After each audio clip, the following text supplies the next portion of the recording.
totosany alahady fa 20 volana novambra lasa teo ny famaranana ny championnat de Madagascar endurance 2021 izay nokarakarain'ny Funbike miaraka tamin'ny IMC na Iarivo Motoclub sy ny FMAM.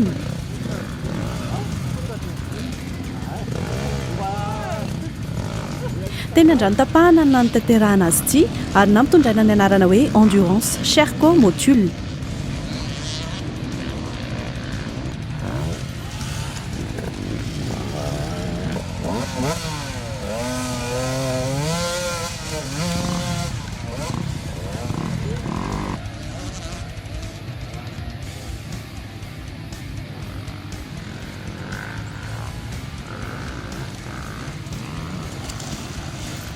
Tahaka ny enduro Sherco zatra teo aloha moa nitranga tamin'ity indray mitoraka ity, izany hoe raha nandeha tsirairay tahaka ny rally nahazatra antsika tamin'ny taona 2012 iny dia niarahany ainga indray ny rehetra teto ary nahitana mpandray anjara misy 570 be zao.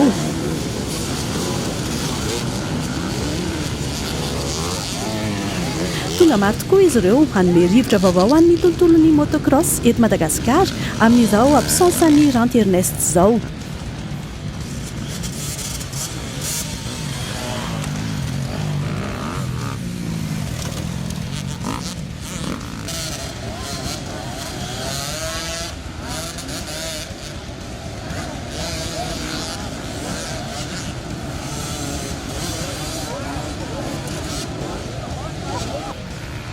Mety tsara ho an'ny rehetra ny configuration ny piste tamin'ity enduro androany ity satria hitan'ny spectateur daholo ny fizotra amin'ny piste rehetra.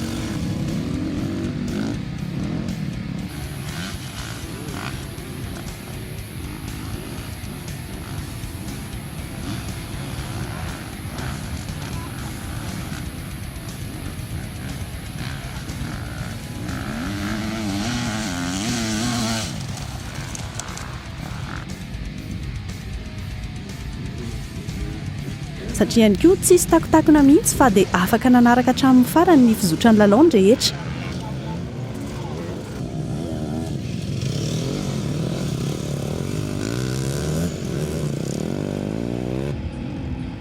Tena teknika tokoa ny nanaovan'ireto mpikarakara ilay piste aloha. Nisy ny nahintsy izay nahafahan'ny pilote nandeha mafy tsara.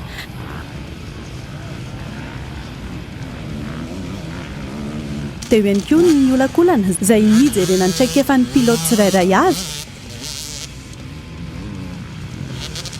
Ary tsy miala amin'ny fifaninanana endurance tahaka itony ny fiakarana mideza izay somary nanahirana ireo pilote tsy dia zatra loatra.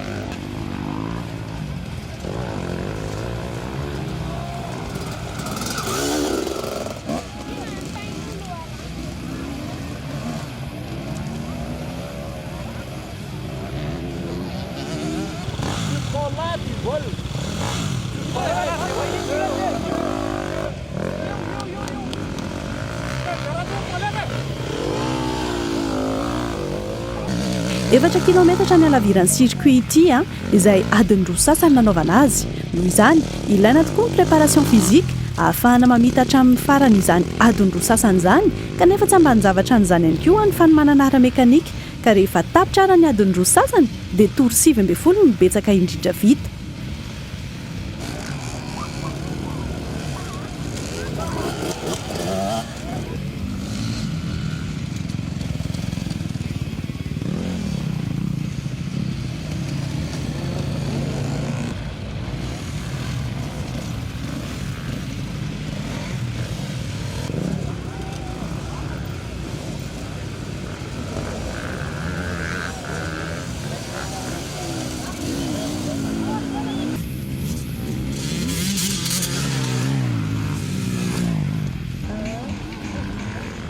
Nanamarika hatramin'ny tontolon'ny de roue eto an-tanàna moa ny fandraisana anjara n'Andriambavilanitra amin'ity tontolo ity, ka tamin'ity indray mitoraka ity dia iray ihany no tonga namaly ny antso, tsy izany fa ingita.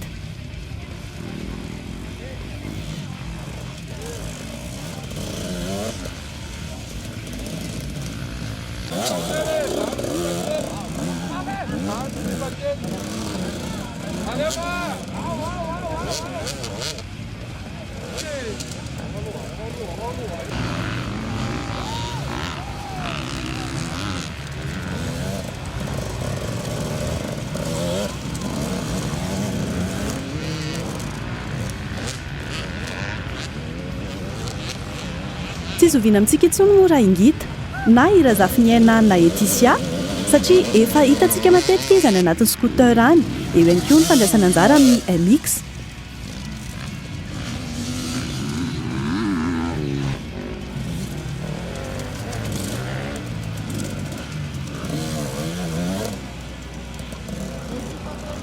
Ka rehefa tapitra ary ny adin-droa sasany dia inefatra izy no niodina ilay circuit 4 kilometatra ka dia nametraka azy teo amin'ny larana fahavalo amby telopolo izany ary mazava ho azy voalohany teo amin'ny kategoria féminine.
Ny vokatra teo amin'ny kategoria vétéran 2 avy hatrany ary any no hanomezantsika azy.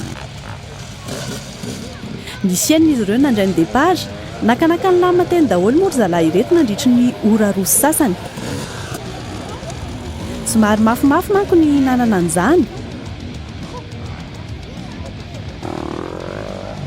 I Granier Raphaël no izany no nahazo ny larana voalohany rehefa avy ny combattant amin'ireo teo amin'ny kategoria zandriny.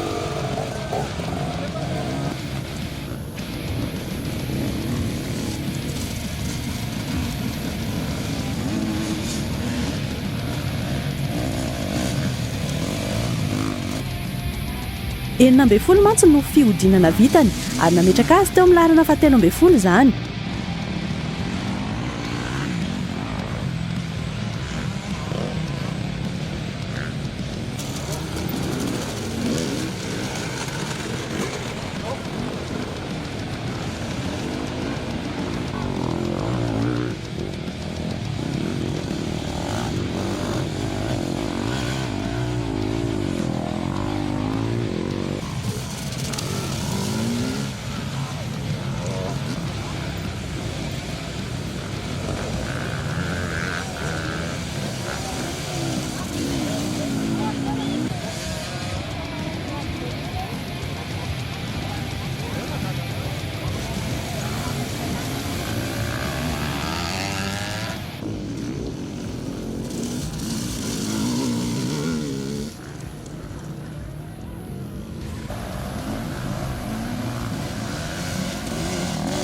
Nanaraka azy Carnesis, Georges sy Roland Ratsiraka izay samy nahavita toro 4 avy moa izy mirahalahy ireto ka dia 9 sy 7 no toerana nisy azy ireo teo amin'ny classement général.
adiny roa sasany misy toerana zay tato tena sarotra be satria nianjera daholo ny ataontsika hoe ny antsasaky ny concurrent ngambany fa za aloha so ihany fa tsy nianjera fa somary sahirana tamin'le fiakarana tao misy fidirana be misy lavaka be ihany koa tena rindrana be iny falifaly aloha za de hitako aloha mbola saiko tsara hoe fafiry ny classement fa mety tsaratsara fanomanana moa tsy nanana fotoana fa be dia be ny asako tato ato de tamin'ny lakamisy voatery nanao kely maraina be nanomboka tamin'ny valy teo angambany ka hatramin'ny folo sasany zay ihany nanao moto amin'ny valy ka hatramin'ny folo sasany de avy eo omaly tsotsotra sady tsy mihinan-kena voilà de nanao footing kely talohan'izay tamin'ny weekend lasa iny mahafinaritra ka mahafinaritra ry afana midepasy tsara satria ingeza le piste de mafaly satria be dia be ny tanora ohatran'ny efapolo ngambany zay teo nandray anjara de fiverako azy aloha mety tafiditra any amin'ny fito amby folo any aloha classement général miaraka am'le tanora zany fa ny vétéran moa classementko tokony tsara ya ty moa zany farany de amin'ny classement championnat de Madagascar vétéran za koa araky ny feo azo faharoa zao de androany fiverako azy mitovitovy am'izany koa za androany de tokony le voalohany le mitarika aloha resiko androany le 222 resiko izy androany resiko alavitra be ohatrany reraka izy nianjera foana de possible zany zako tsaratsara de tsy haiko le point fa mety zany le zany no mahazo no mety mahazo champion fa 8 heures efa aveo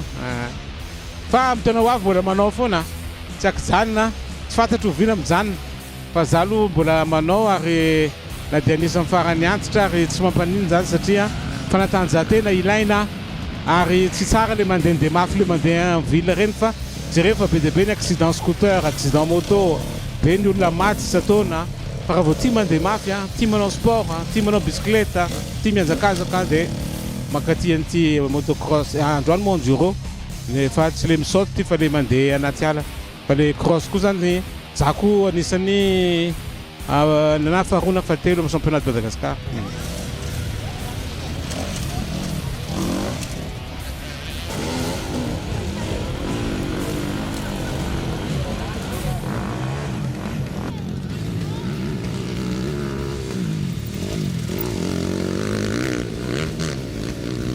Jano Tran'ny fa kosa no teo amin'ny larana fahaefatra tsy araky nefa nahazokijokony azy moa ity fa dia spectacle be foana no naseho an'ireto vétéran 2 ireto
sambakan'izany ihany koa anefa ny zavanitranga teo amin'ny vétéran 1 na nisy aza ny fianjerana anazy ny sasany tamin'ny zalahy ireto dia ny asura trano rehetra avy tana ny toro-betsaka hatrany anisan'izany zao itsitsy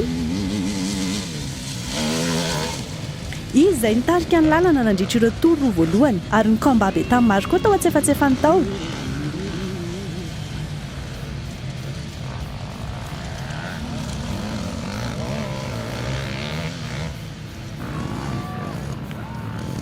Rehefa niporesen'ny maro koa anefa izy dia nianjera kely ka izay no nampiematra kely azy noho izany larana faefatra izy teo amin'ny classement général.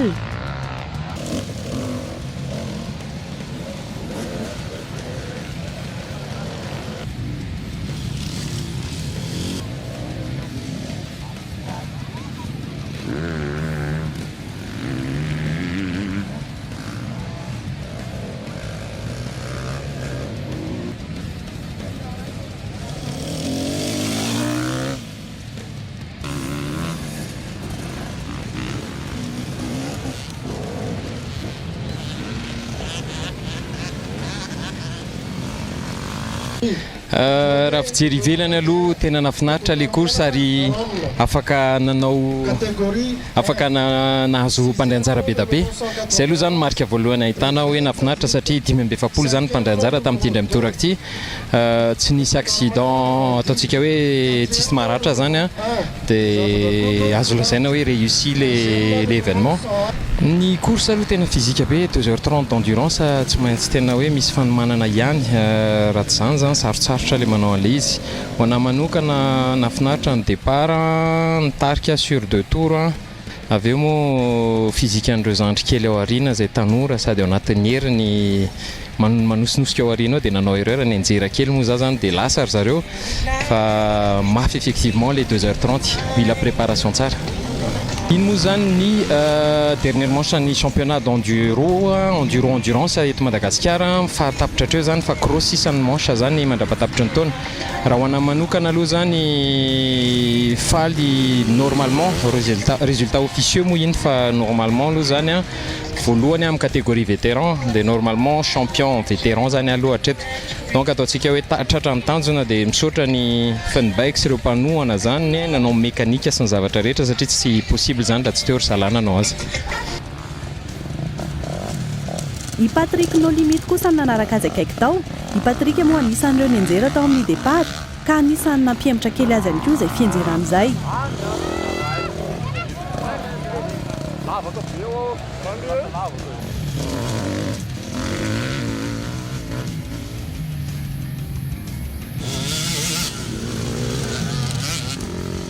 Somary mafimafy ny rythme-ny No Limite tato anatin'ny herinandro vitsivitsy izay satria tokoa avy nanatanteraka ny Rally Passion Tanatsirabe ny tenany ny alakamisy ny zoma ary ny sabotsy alohan'io kanefa dia tonga nandray anjara tamin'ity endurance androany ity ihany koa izy.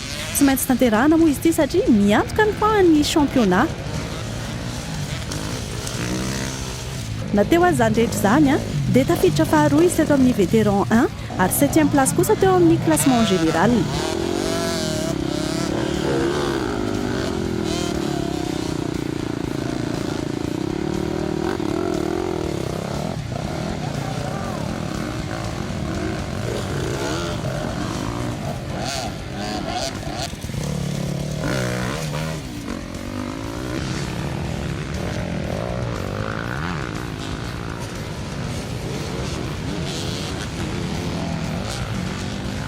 Ny course nafinaritra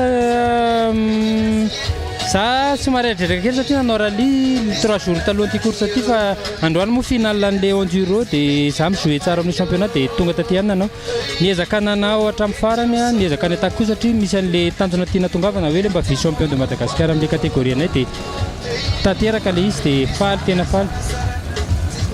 Les pistes somary physique fa tsara sorana manokana ny Funbike karakara le izy fa na ny mpijery ary angamba nahita fahafinaretana satria tazana daholo izy fa tsisy an'le mandeha any ambadika any ireny dia nafinaritra ka varié tsara, misy franchissement, misy partie technique, misy partie rapide, tena mafeny tsara ma-enduro anazy dia nafinaritra.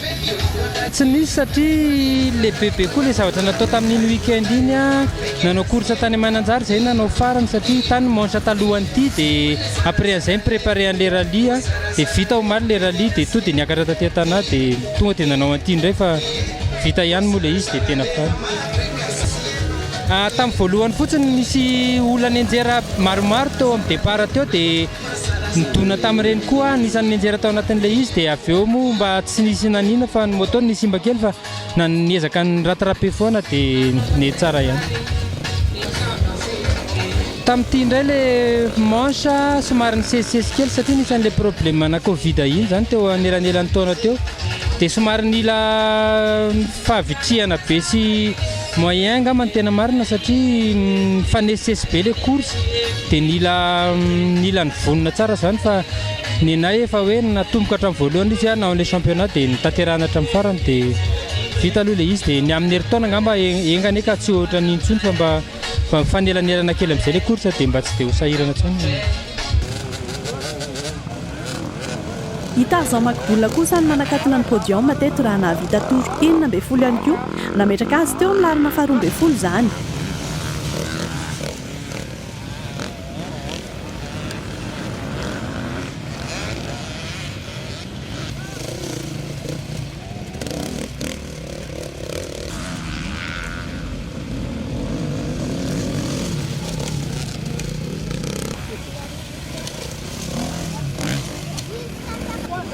Iniana Razafindrakoto sy Rids Alberto kosa ny nanakatona ny top 5 ary farany dia Iniry Niasy.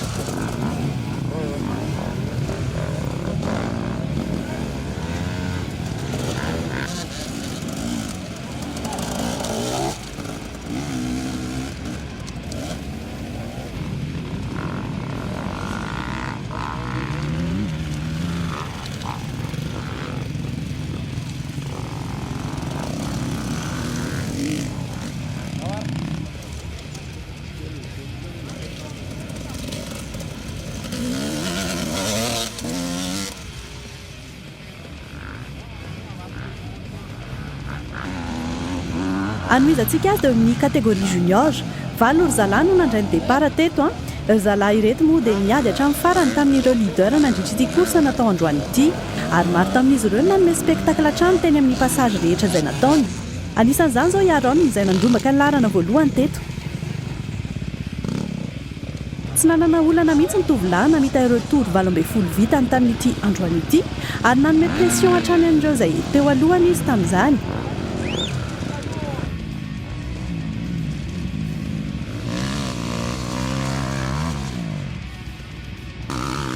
Izy no nanakatona ny top 5 teo amin'ny classement général. Profon'izany fa tena efa manana ho avy tsara tokoa raha Yaron eto amin'ity tontolo motocross ity raha eto Madagasikara andresahany.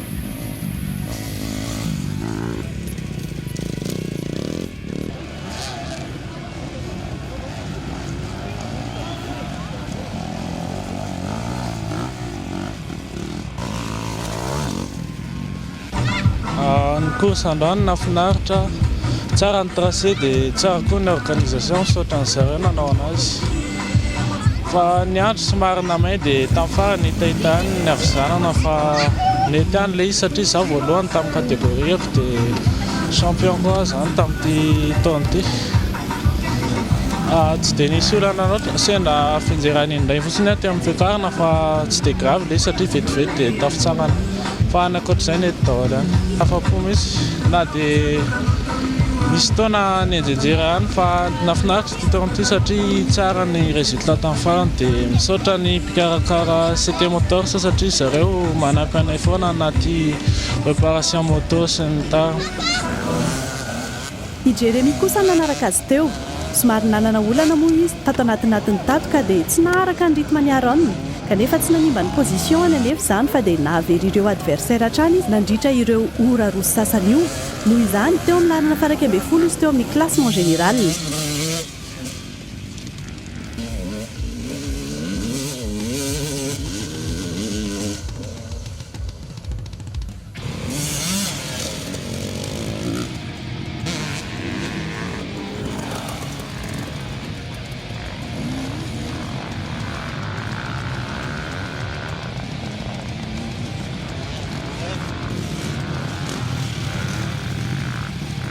I Andy kosa ny nanakatona ny podium teto voresin'ny Jeremy Touray moa tamin'ity lalao androany ity izy ka dia nametraka azy teo amin'ny larina 20 izany.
vokatra teo amin'ny zalahy eo amin'ny kategoria 2 kosa indray ary zao no anoizatsika azy. Ry zalahy ireto no betsaka indrindra satria 20 izy ireo no nanoratra anarana. Efa kategorian'ireo efa enjana moa ny ato ka mazava ho azy combat be no nitrangana andritra ireo adiny roa sasany nanaovana ny course d'endurance ireo. Tory 20 no betsaka indrindra vitany mafy indrindra tamin'izy ireo. Tsy izany fa Iran Evson David izay nandrobaka ny laharana voalohany rehefa tafiditra alohan'ny Elvis Stark izy. Ity farany izay nahavita toa azy ihany koa tamin'ny fihodinana vita.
Ifay azy kosa nanakatona ny podium tamin'ny zalahy rehefa nahavita toro 40 ny tenany.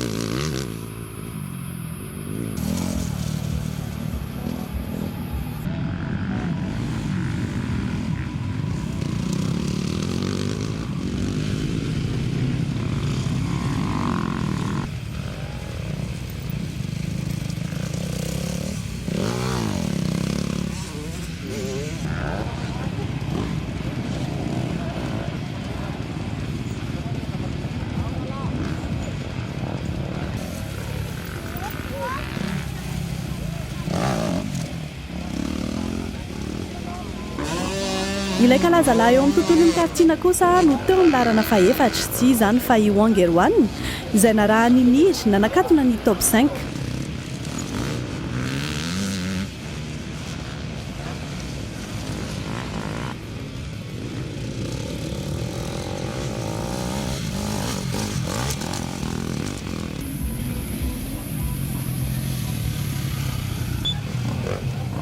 Ny amaranantsika azy dia nivokatra teo amin'ny kategoria scratch. Enina moa zalahy no nisoratra anarana tamin'ity kategoria voalohany ity. Ireo zalahy ireto niaraka sy ireo kategoria enjana teo aloha nanome fahafapo an'ireto mpanatrika tety ary izy ireo no nahavita ny toro maro indrindra teto.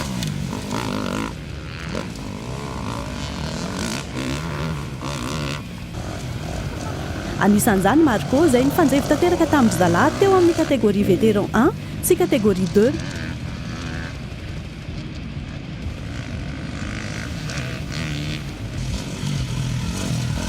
Tany intsony ny lehilahy rehefa avy nanome pression mafy dia mafy antsitsy tao amin'ireto toro vitsivitsy voalohany ireto.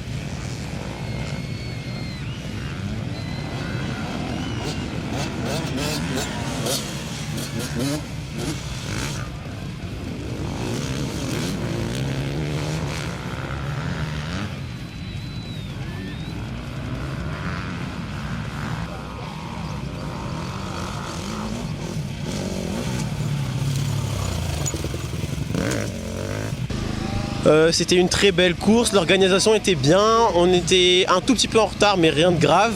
Le tracé était super, le public était là et je pense que pour le public aussi c'était très bien vu que tout le monde peut tout voir, vu que c'est dans une plaine et j'espère qu'on refera d'autres courses ici. Oui, il y a plusieurs difficultés, notamment une là où il y a même un échappatoire pour ceux qui n'arrivent pas forcément à passer dessus. C'est un peu technique, mais avec de l'entraînement, je pense que c'est faisable pour tout le monde. Et sinon, toute la course en général était très compliquée pour le physique parce que ça tapait beaucoup dans les bras et dans les jambes. Aucun problème sur la moto, je viens de la voir il y a à peu près un mois, elle marche très bien. Et je remercie 100% Moto Antananarive de justement me fournir la moto pour la course et j'espère qu'on continuera comme ça. Pour cette course, j'ai pas d'entraînement spécifique, juste j'ai roulé beaucoup. J'ai fait quelques sorties en enduro avec des amis pour m'entraîner à la technique. Et puis c'est beaucoup une question de mental pour justement ne pas abandonner jusqu'à la fin et se donner à fond. Là du coup je pense que je vais être classé 3e dans le championnat enduro cette année vu que j'ai raté 2 courses au début de l'année, mais rien de grave. J'ai gagné les 3 manches dans lesquelles j'ai participé. Je suis assez fier de ma performance en comptant que j'ai une nouvelle moto et c'est pas ce que je fais de base. Et je trouve quand même que l'enduro c'est une super discipline et je pense que tout le monde devrait quand même la faire.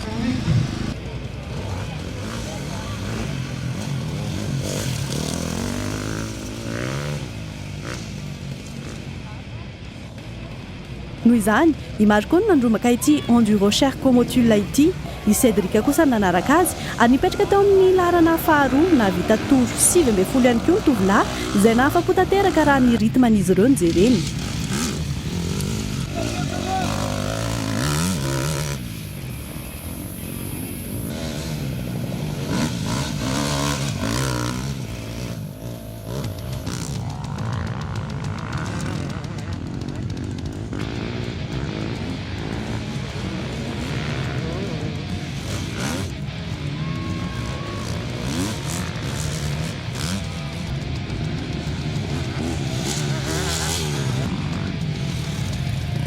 Nafinaritra le course androany sady tsara be le organisation. Félicitations manokana ho an'ny Fun Bike. Miaraka le tracé tena tsara. Et ny anahy manokana moa plutôt satisfaisant résultat sady mba tsara chance androany. Fanomanana plutôt à l'improviste satria mbola niaka tamin'ny dadanay mbola nanao rallye maly dia efa alina be zay vao tonga taty dia lalao fotsiny androany fa mba tsara chance dia mba tsaratsara résultat. Tsy za aloha tsisy problème, tsy nenjera mihitsy za, plutôt roulant le izy. Moto tsy nisy olona nandeha tsara dia misaotra betsaka ny mode auto sy mécano personnel mipréparer le moto. Manche tsara fa malheureusement nisy abandon ray plutôt nanimba le classement fa au final ça reste positif. I Florian kosa no teo amin'ny larana fahatelo teto izay nahavita toro 7 ihany koa.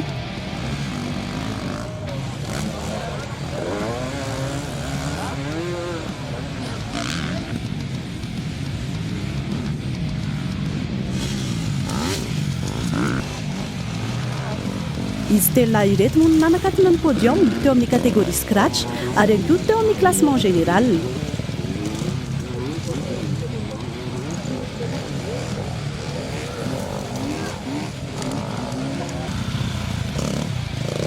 I finaritra ihany koa dia nanaraka ny Florian tao lama tanteraka ny course ho an'ny finaritra. Azo lazaina fa tsara ny vokatra ho azy tamin'ity indray mitoraka ity, indrindra fa ny vokatra teo amin'ny championnat satria izy no tompon-dakan'i Madagasikara teo amin'ny taranja endurance motocross.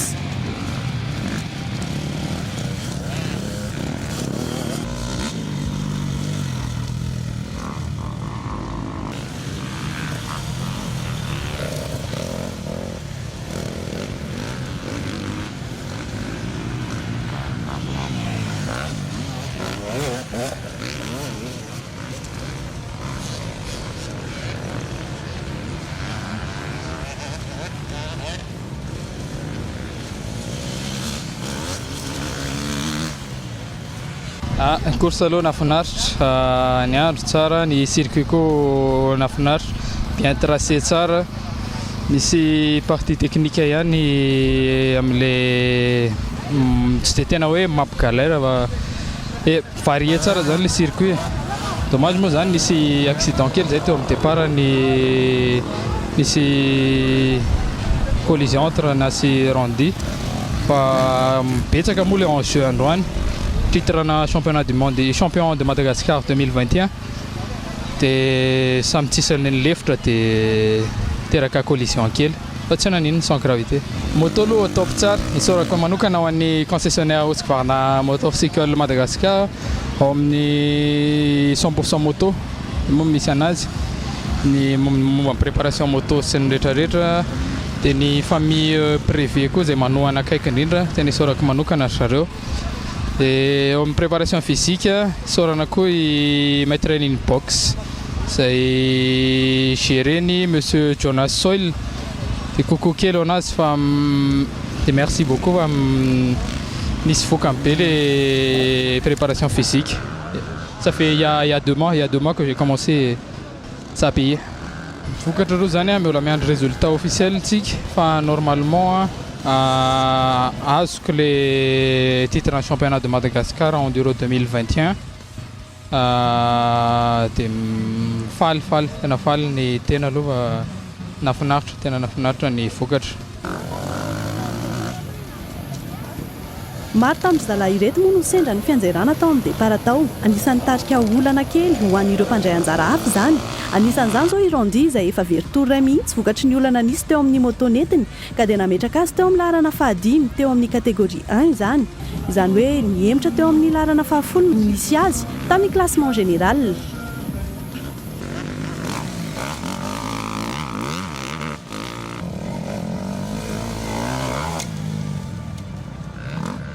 Izy nafinaritra le tracé nataony Funbike tena roulante be dia afaka misy ambiance tsara dia misaotra betsaka ny CT motor fa mety tsara ny moto dia zay fa za moa dommage fa teo amin'ny départ somary nidomy le bandy numéro 1 dia tena simba le moto dia tsara ka nanetsika résultat tsara androany.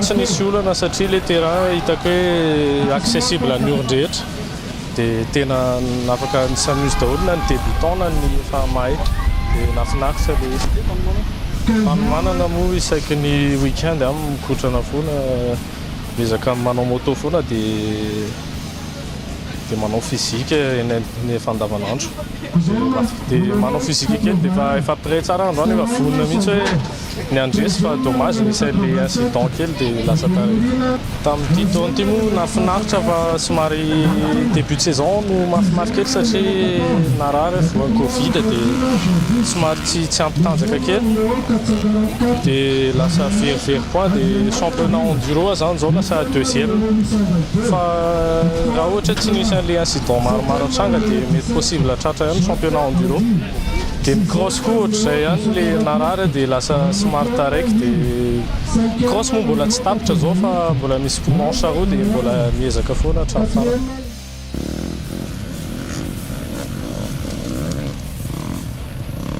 Nanakatona ny laharana teto amin'ny catégorie kosa dia i David. Nivoatra be ny tovolahy satria raha somary sahirana izy teo aloha tamin'ilay vao niakatra catégorie dia efa naharaka ny rythme-n'ireo adversaire izy amin'izao. Tafiditra 23e position izy teo amin'ny classement général.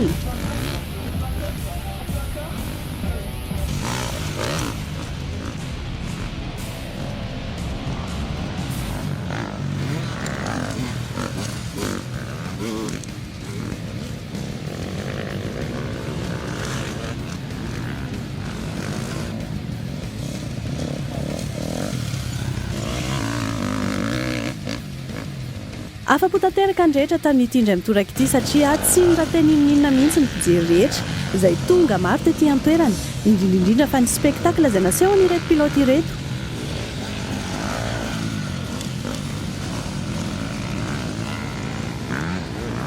Tsy fahita firy tokoa ny zavatra tahaka izao raha ento Antananarivo renivohitra no resahana.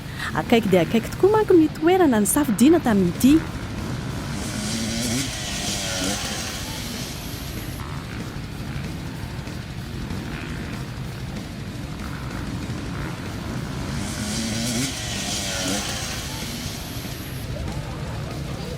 Naka plaisir daholo ny pilote rehetra ary nateo aza ny fianjairana izay maro tokoa dia tsy nisy ny naratra profon'izany fa efa tsara ny fiarovana, tsara ny pista nomany ny mpiarakara ihany koa. Araka izany afa-po ny rehetra tsy nisy ny olana, ny andro ihany koa moa tsara raha teo.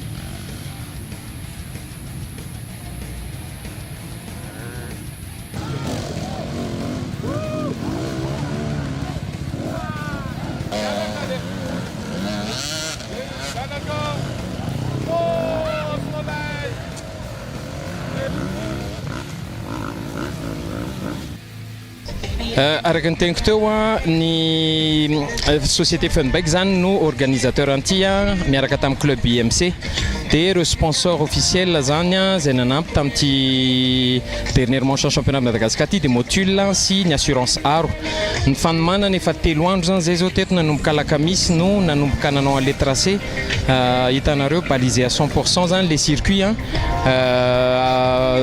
maromaro mihitsy nareo mpiray tanàna sy ireo équipe atao Funbike nanampy tamin'le nanao an'le tracé izay mirefy teo amin'ny 4 km teo dia zay moa zany fanomanana atao anatin'ny 4 andro tena afapo izahay en tant qu'organisateur araka le teniko teo a 520 mpandray anjara zay nandray ny départ zay tena betsaka dia betsaka zay ary teo koa zany le hoe circuit zany visible à 100% raha eto amintsika eto zao rehefa mijery dia hita daholo le circuit dia maro ireo mpandray le mpijery zany sy olona le supporteur dia faly zay en tant qu'organisateur zany zay moa nitanjona hoe mba mampafantatra ny olona le sportsika le sport moto dia mahita an'le mpandray anjara be da be sy mahita le olona faly zay zany ny réussite ho anay.